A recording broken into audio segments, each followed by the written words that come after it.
Hello, welcome back to my channel. Today we are going to talk about the Millan Memorial Library, which is located in Nairobi, Kenya. The Millan Memorial Library, located at the intersection of Banda and Wabera streets in central Nairobi, Kenya, is the city's oldest public library and the country's second oldest. Established as a colonial-era institution, it has evolved from an exclusive space for white Europeans to a vital cultural and archival resource for all Kenyans. It houses over 400,000 publications, including the best African collection in sub-Saharan Africa and a newspaper archive of more than 45,000 issues dating back to the 1930s. The library has witnessed Kenya's colonial past, independence struggle, and modern challenges. Its history is marked by racial segregation, financial struggles, and recent revitalization efforts led by local activists. The library's origins trace back to Sir William Northrop Macmillan, a wealthy American adventurer, hunter, and settler who arrived in British East Africa, which is now Kenya, in the early 1900s after a hunting safari. He purchased a 19,000-acre in Juja, which is near Oldonyo Sabuk, where he hosted dignitaries like Theodore Roosevelt and Winston Churchill. He kept a pet lion amid his big game hunts. Macmillan died in 1925. His widow, Lady Lucy, or Lucy Macmillan, proposed a memorial library to the Nairobi Municipal Council. After 3.5 years of negotiations, the foundation stone was laid in 1929. Financed partly by the Carnegie Corporation of New York, the neoclassical building featuring a grand reading room, fireplace, and entrance guarded by two stone lions opened on June 29, 1931. The two stone lions were gifted by Macmillan's cousin, Sir John Harrington. The lions, inscribed with Harrington's name, symbolized Macmillan's love for animals. The library was protected by the Macmillan Memorial Library Act in 1938, which was revised in 2012, designating it as a national monument. For its first 3 decades, the library embodied colonial racial hierarchies because access was restricted to white Europeans only. This reflected Britain's segregationist policies in Kenya. Black Africans and other non-whites were barred, making it a space not for Kenyans despite its location. Managed by the Macmillan Trust, it served as a reading room for the settler elite, stocking books from the 1800s, including works by Roosevelt. Lady Macmillan oversaw its early operations until her death, after which funding from the Carnegie Corporation dwindled. By the late 1950s, amid a rising anti-colonial fervor and the Mau Mau uprising, pressures mounted for reform. On January 1st, 1962, just months before Kenya's independence on December 12, 1963, the library was bequeathed to the Nairobi City Council, which assumed physical responsibility and opened membership to all Nairobi residents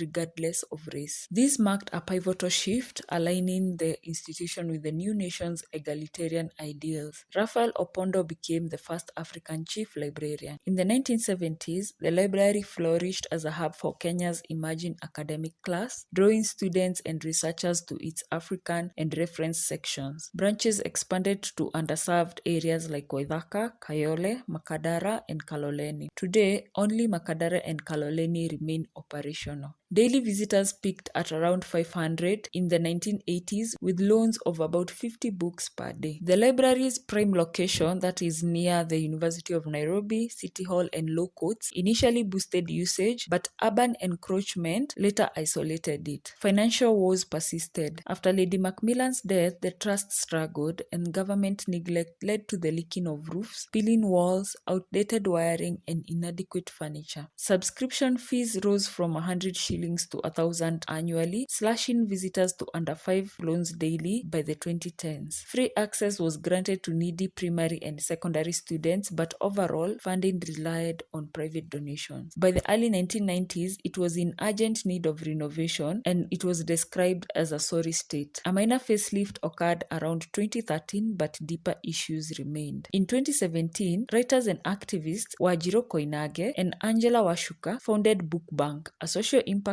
organization, signing a 5-year contract which was later extended with the NCC to renovate and manage the Macmillan and its branches. Their decolonization mission emphasizes community spaces for knowledge sharing, cultural events, film screening, and tours. By 2023, they had digitized over 137,000 documents, photos, and artifacts. This work took 8,000 hours plus, making the archive accessible online. Restoration progressed unevenly. Plans for roof terraces, expanded outdoor spaces, and modern integrations were proposed, but delays persisted. In March 2025, Nairobi Governor Johnson Sakaja visited, pledging full restoration to preserve its historical role. As of July 2025, Book Bank's efforts continue, transforming it into a vibrant hub. The 2025 documentary, How to Build a Library, which was directed by Maya Leko, chronicles this journey. It premiered at Sundays and highlighted the activists' fight against colonial legacies. Annual membership remains 1,000 for adults with free student access. It costs 20 shillings to use the library for the day. Open on weekdays, it now hosts events like the world's loudest library for book sharing, ensuring its legacy as a cornerstone of Kenya's literary and archival